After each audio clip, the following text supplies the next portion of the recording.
This is far worse what we face because the generals didn't announce that the president had the power, which is on its face a total fraud and well known to anyone who's read the Constitution or swore an oath to it like these officers have. It's the first thing you're taught in ROTC, first thing you're taught in officer training, first thing you're taught in the military, first thing in your handbook is the chain of command. They know that. They know it's Congress, controlled by the American people, and the Constitution, Bill of Rights, Declaration of Independence. Let me state it clearly. This is beyond treason. This is invasion. This is war against America.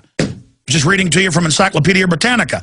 Caesar's act was an act of war against the Roman Republic.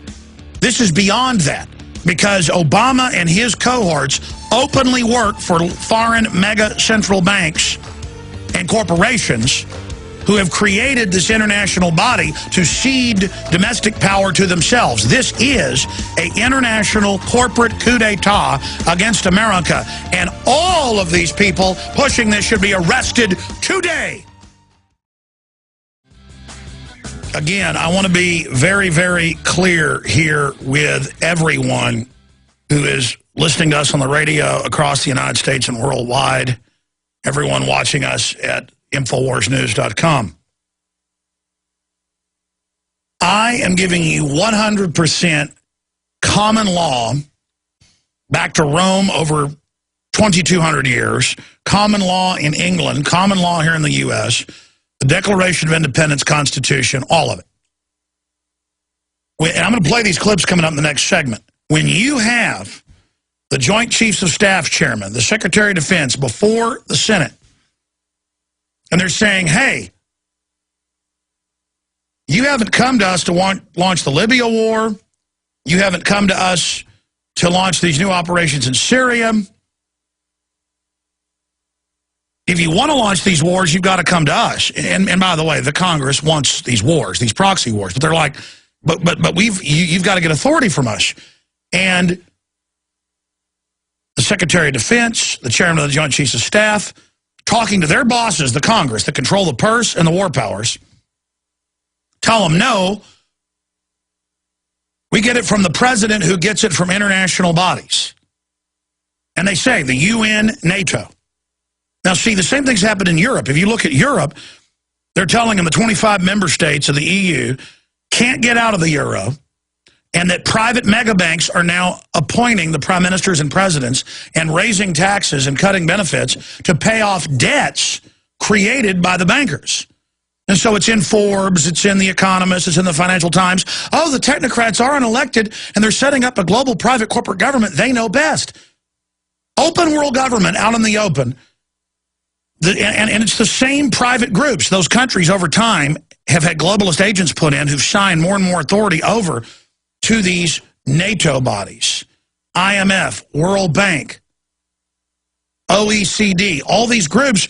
And now those groups are saying, okay, you no longer as a country have any authority. Europe's being told this, and you can't get out.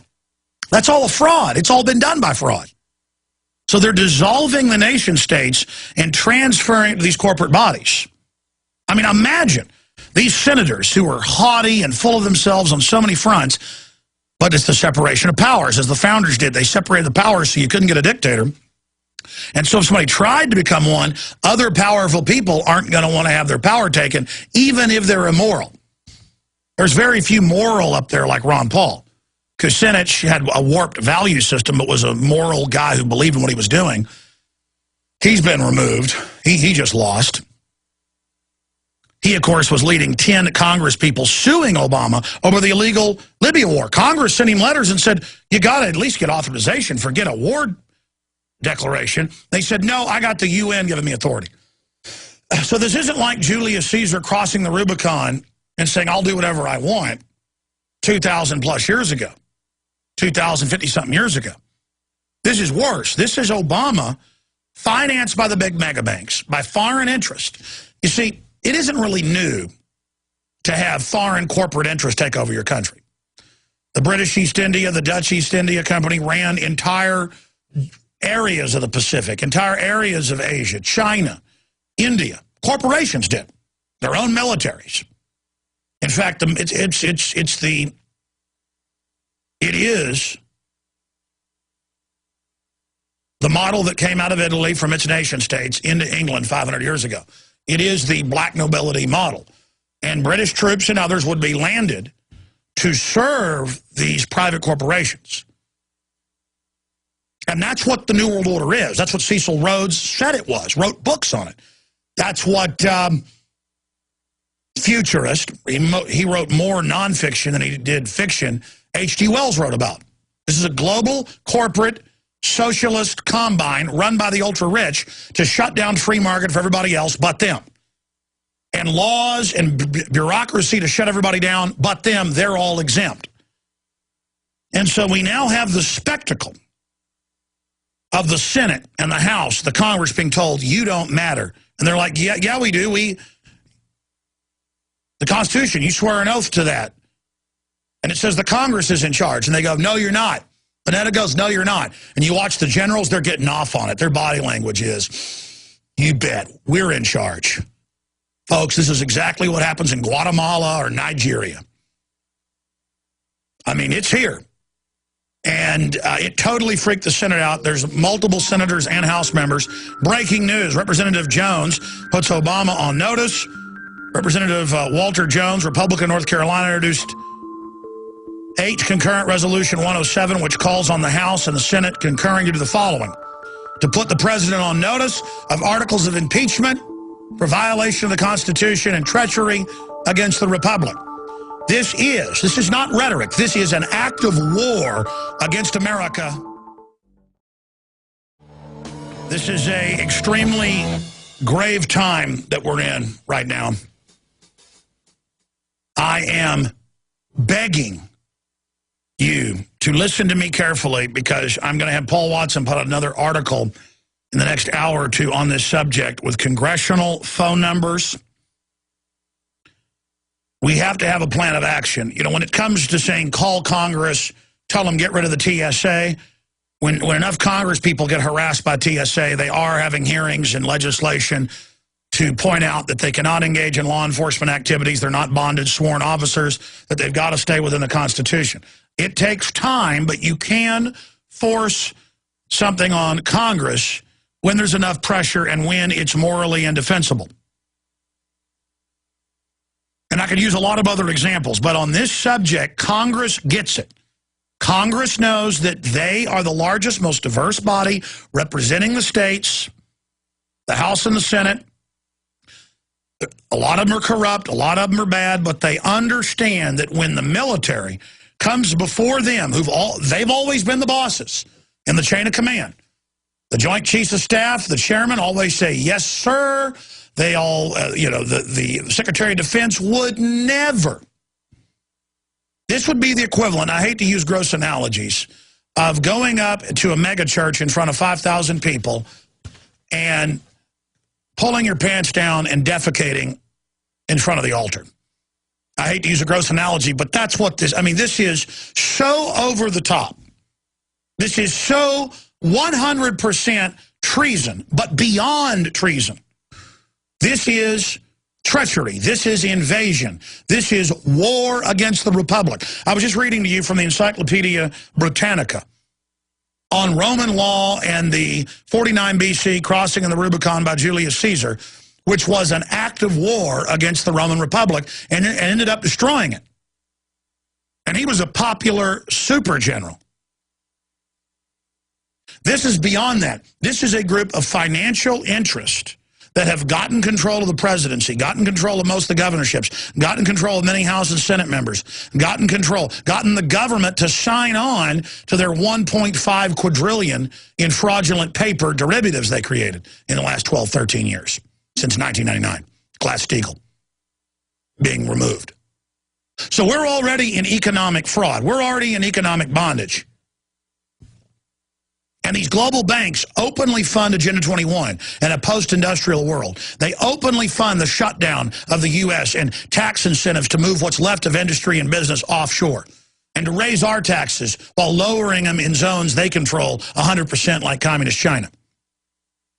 By the way, I've got an article here about China's parliament unveils dissident detention powers, secret arrest, secret detention, modeled after the NDAA, and it's being decried by Reuters and international groups. But see, there's no moral high ground anymore.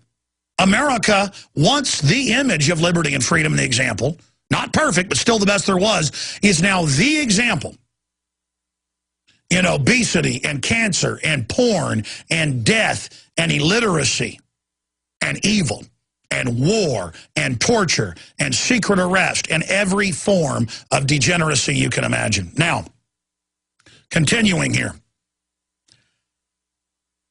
This is the gauntlet being thrown down. What is the gauntlet? If you go back thousands of years, even to the beginnings of the Byzantine Empire, and then you go through what's Spain and Portugal today and other areas, many times your armies, your city-states wouldn't want to kill each other because that would make you internally weak, say in the case, in the true story of El Cid, great film based on real history. Suggest everyone watches it with Charlton Heston.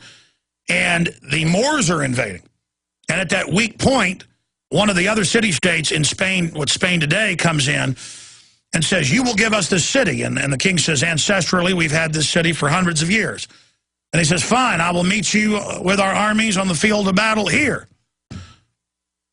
And the king says, let us not do this while our enemies are invading. I know you've done this thinking I'll just give in to you right now. Let it be decided by champion. And very well, take your glove off, throw it down, boom, the challenge is on. And it cannot be refused. Now, let me tell you what the brass did lined up behind Panetta. Watching this video, it's up at Infowars.com and in our articles on this subject. They took the gauntlet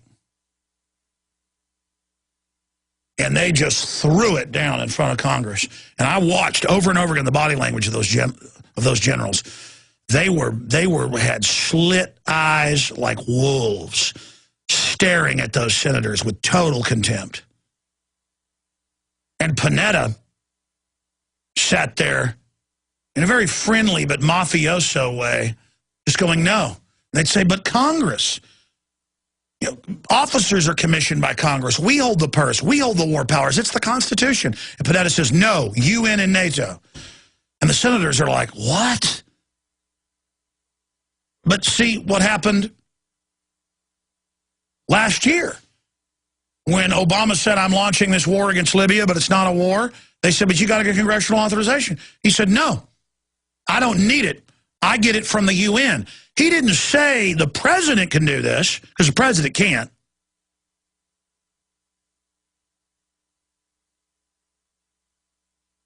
He said, I can do it because the UN gives me the authority. Paul Watson's article at Infowars.com, the most important article we've ever put up.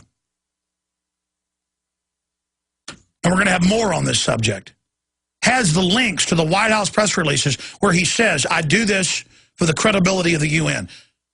He does this as a lawyer, as a constitutional lawyer, to say there is no constitution. The UN commands the American president. Who created the UN? Rockefeller Carnegie Foundation, right here in the U.S. The Pentagon, intimately involved. Not for America even, as some tool of control. That'd be bad enough.